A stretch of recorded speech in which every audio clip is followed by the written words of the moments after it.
សួស្តីអ្នកទាំងអស់គ្នាឥឡូវនេះយើងចូលមកដល់ចំណុចទី2តាក់ទងនឹងstatic route តាក់ទងជាមួយនឹងការធ្វើ read ហើយនឹង OSPF ប៉ុន្តែនៅក្នុងវីដេអូនេះខ្ញុំចង់បង្ហាញពីចំណុចតាក់ទងត្រឹមតែ static និង default route អញ្ចឹងនៅក្នុងនេះយើងមាន3 comment ដែលតាក់ទងនឹងការធ្វើ static route ឬ default route ដែលគេប្រើនៅក្នុងលក្ខណៈហៅថានៅក្នុង network ក្នុង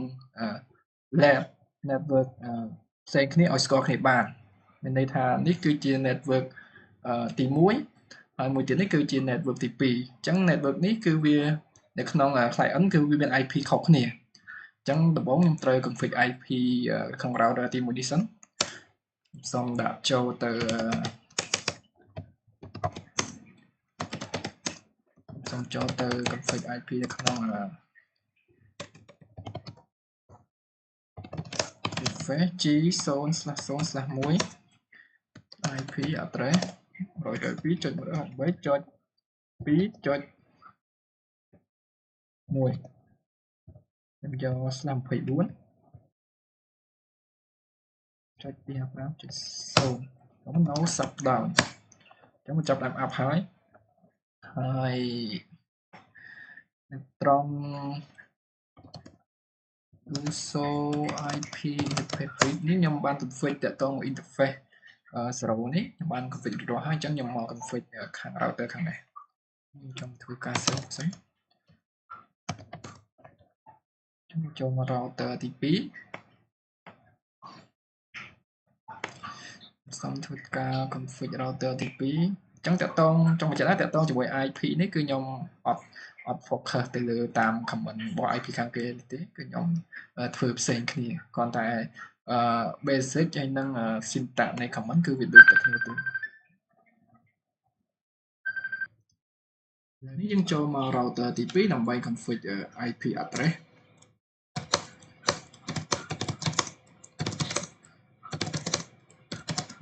G0/0/0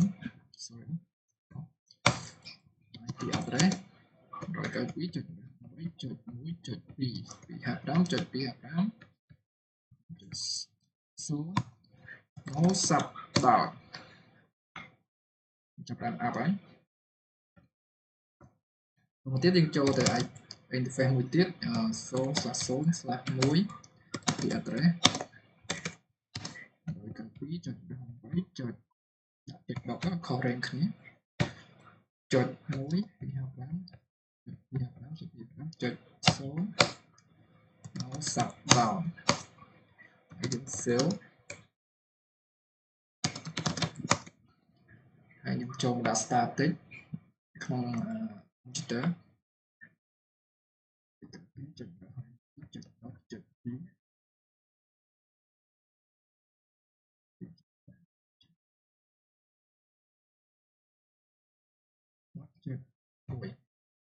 អូខេ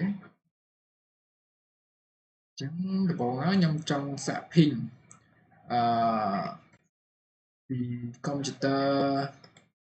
ទី1ទៅ computer ទី2នេះតើ ping ស្គាល់គ្នាឬអត់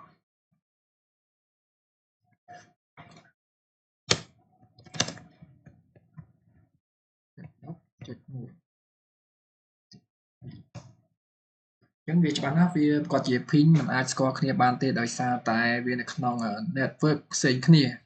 អញ្ចឹងដើម្បីឲ្យ network ទាំងពីរនេះអាចស្គាល់គ្នាបានគឺយើងត្រូវអាចធ្វើវិធីសាស្ត្រម្យ៉ាងគឺទី1គឺយើងអាចធ្វើវិធីសាស្ត្រតាក់ទងជាមួយនឹង static route នេះតាក់ទងជាមួយ static route ហើយ static route ហ្នឹងវាមាន2 option សម្រាប់ในការយើង configuration ទី1គឺយើងប្រើ static route ដែលមាន comment បែបនេះគឺតាក់ទងជាមួយនឹង IP ទៅកាន់ខាង local destination របស់យើងហើយនឹង subnet mask ហើយនឹង next hop IP address ហើយមួយទៀតវាតាក់ទងជាមួយ destination IP address របស់យើងដូចគ្នាហើយតាក់ទងចេញជាមួយនឹង exit interface មានន័យថាច្រកចេញរបស់ device របស់យើងហើយទី3នោះគឺយើងប្រើទៅលក្ខណៈគឺយើងមិនកំណត់ទៅលើ destination IP address ណាទេគឺយើងហៅថា IP address ណាក៏ដោយឲ្យទៅចូលមកខាងយើងគឺអាចស្គាល់បានទាំងអស់តាមរយៈ default gateway មួយនេះអញ្ចឹងយើងកុំឲ្យរងចាំពេលយូរយើងចូលទៅ configure command ទី1ទាំងអស់គ្នាអញ្ចឹងខ្ញុំសូមចូលទៅ router ទី1អ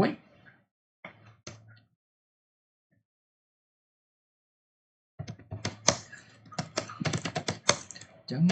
ចូលទៅ global configuration ហើយបន្តទៀតយើងនិយាយពី IP route ហើយខ្ញុំវាយនេះថា destination របស់យើងគឺនេះ network ត្រង់នេះ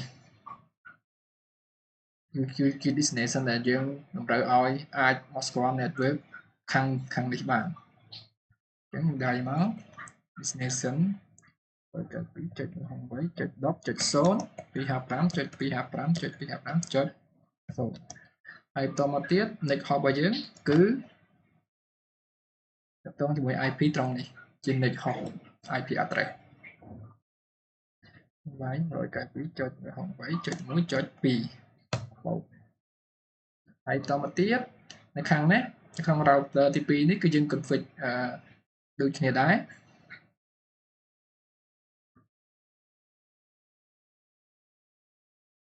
គឺយើងវាយ IP route 192.168.2.0 255.255.255.អូជាស្រ័យត្រង់នេះខ្ញុំតបតបានកាយ IP គឺយើងយកជិត2វិញពីគ្នាអូខេតោះនេះជិត2អូខេចឹងយើងចូលមកយើងវាយជិត0ហើយដាក់ next hop របស់យើង 192.168.1.1 ហើយយើង enter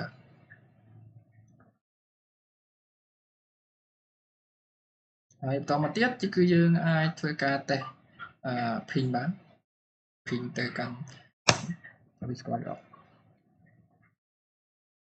សំចាំបន្តិចឥ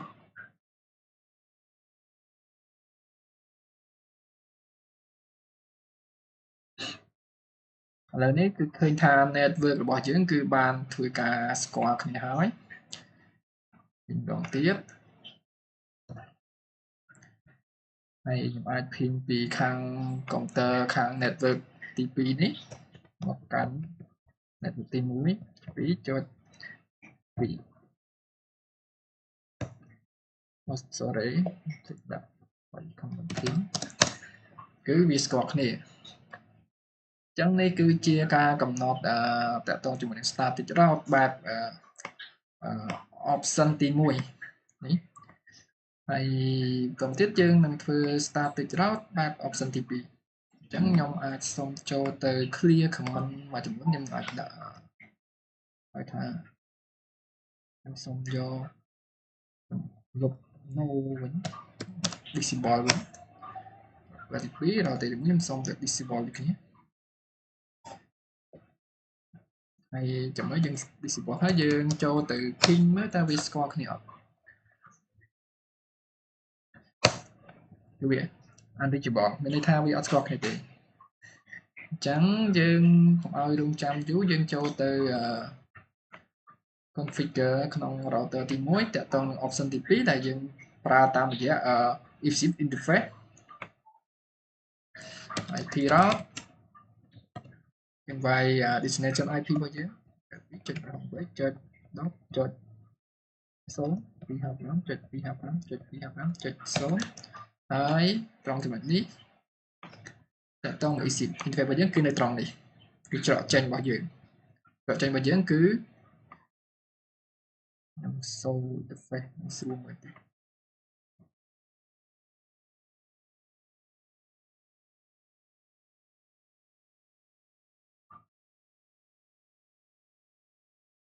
interface so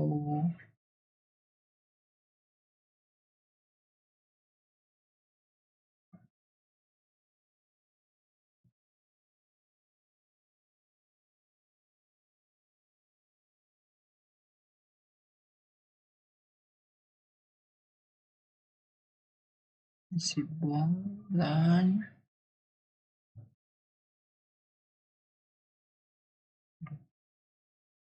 ok ចឹងចូលមកនេះមានន័យថានៅក្នុងនេះគឺជាច្រកចេញរបស់យើងគឺ G0/0/0 គឺជាច្រកចេញរបស់យើងអញ្ចឹងយើងដាក់ចូលត្រង់ចំណុចត្រង់នេះយើងវាយមក G0/0/0 អូខេជាការរួចរាល់ហើយបន្តមកទៀតយើងចូលខាងនេះយើងត្រូវធ្វើដូចនេះដែរអញ្ចឹងជឿវាយម្ដងទៀតខ្ញុំអាចប្រើ comment នេះតែម្ដងហើយខ្ញុំលុបអញ្ចឹងខ្ញុំវាយក្នុងនេះគឺ G/0/0 ដូចគ្នា G0/0/0 បាទហើយបន្តទៀតយើងគឺធ្វើការ ping ម្ដងទៀតការវាស្គាល់គ្នាអត់នេះខុស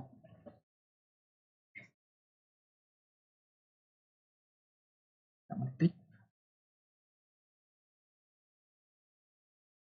វាកំពុងតែរាវបន្តទៀតស្គាល់អូខេហើយបន្តទៀតយើង ping ពីកុំព្យូទ័រទី2នេះមកកុំព្យូទ័រទី1វិញពីសាពីអូខេឥឡូវនេះគឺ command របស់យើងគឺ Victor ស្គាល់ហើយឥឡូវនេះយើងចូលមក option ទី2តាក់ទងជាមួយនឹង default route default route នេះដែរគឺគេពីចឹងគេប្រើនៅពេលដែលយើងមាន network ច្រើនដែល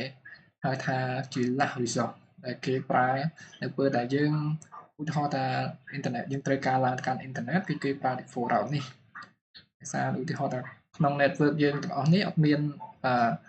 destination ដែលយើងត្រូវ connect ឬក៏យើងរកឃើញគឺវាគឺជា last resort ដែលវាត្រូវបោះទៅខាងក្រៅដើម្បីរក IP address ណាដែលវាត្រូវជា destination របស់កុំព្យូទ័រទាំងពីរនេះប៉ុន្តែតកតងមួយនេះខ្ញុំសូមប្រើជាលក្ខណៈហៅថាជាក្នុង local អត់ต้องទៅជាលក្ខណៈ access ទៅកាន់ internet ទេអញ្ចឹងយើងចូលមក disable command មុនដូចគ្នាឬក៏យើង remove no តទៅទៀតយើង remove ខាងនេះដែរ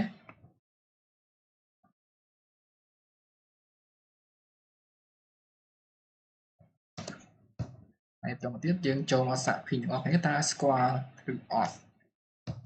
គឺវាមិនស្គាល់ទេអញ្ចឹងយើងចូលមក router ទី1គឺយើងធ្វើបែបហៅថា default route មានន័យថាគឺវាអត់មានកំណត់ថា IP ណាសំដៅដោយ IP ណាទេគឺវាគឺទូទៅមានតែ IP អ្វីទាំងអស់ដែលវាត្រូវ access តាមរយៈ gateway មួយនេះចូលមកអញ្ចឹងគឺវាយ 0/0/0/0 តាមណា 0/0 ហើយតោះទៀត gateway ដែលវាចូលមកគឺខាងនេះ gateway ខាងនេះគឺចំណុច hot របស់ router ទី2ចឹងវាយមក 192.168.1.1.2 ហើយតមកទៀតយើងចូលមក router ទី2ដូចគ្នាវាយ IP route 0/0/0/0/0ហើយតមកទៀតយើងវាយ gateway 1.1ហើយតមកទៀតយើងបន្តប្រើ connection ខាងនេះដូចគ្នា save ដូចគ្នា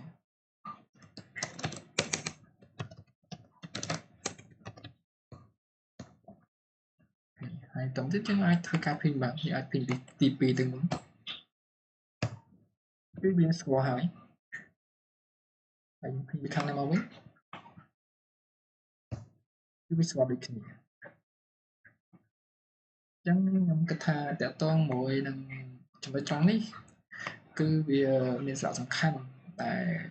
ការ config network របស់អ្នកទាំងអស់គ្នាឲ្យកាន់តែប្រសើរឡើងនិងស្វែងយល់តកតងនឹងការធ្វើ route ដោយសារតែយើងត្រូវដឹងថាគោលដៅ route របស់យើង route ក្នុង network ប្រភេទបែបណានិងគោលដៅរបស់យើងលក្ខណៈ route របស់យើងទៅកាន់ អ៊ីនធឺណិតផ្សេងទៅកាន់អ៊ីនធឺណិតឬក៏យ៉ាងម៉េចអញ្ចឹងយើងប្រើទៅតាមកលៈទេសៈផ្សេងគ្នាហើយសម្រាប់វីដេអូរបស់ខ្ញុំនៅត្រង់ចំណុចនេះត្រង់នេះផងដែរគឺមានតែប៉ុណ្ណេះហើយបើសិនជាមានចំណុចខ្វះខាតត្រង់ណាសូមខន្តីអភ័យទោសហើយជួបគ្នានៅវីដេអូបន្តទៀតទាក់ទងនឹងការ config RIP version 2នៅវីដេអូបន្តទៀតសូមអរគុណ